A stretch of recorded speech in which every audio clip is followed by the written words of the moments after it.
સંસદના લોકસભા સત્રમાં વિપક્ષના નેતા રાહુલ ગાંધીએ હિન્દુઓની લાગણી દુભાય તેવું વિવાદાસ્પદ નિવેદન આપ્યું છે તેવા આક્ષેપો સાથે આજે ભાજપના કાર્યકર્તાઓએ કોંગ્રેસ કાર્યાલય ખાતે વિરોધ પ્રદર્શન કર્યું હતું અને રાહુલ ગાંધી માફી માંગે તેવી માંગણી કરી।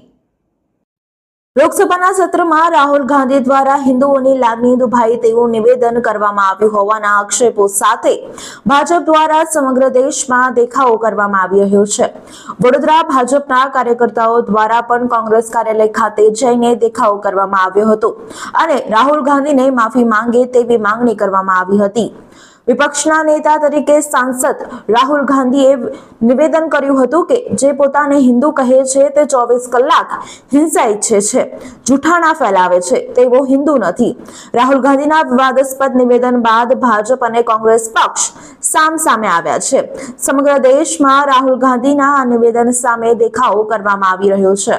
વડોદરા શહેર ભાજપા તથા યુવા મોરચા દ્વારા પણ આ મુદ્દે વિરોધ પ્રદર્શન યોજવામાં આવ્યું હતું। કાર્યકરો દાંડિયા બજાર સ્થિત કોંગ્રેસના શહેર કાર્યાલય ખાતે પહોંચ્યા હતા અને કાર્યાલયની નીચે ભારે સૂત્રોચ્ચાર કર્યા હતા। રાહુલ ગાંધીએ હિન્દુઓની લાગણી દુભાય તેવું નિવેદન કર્યું હોવાના આક્ષેપો સાથે ભાજપ દ્વારા વિરોધ કરવામાં આવ્યો હતો।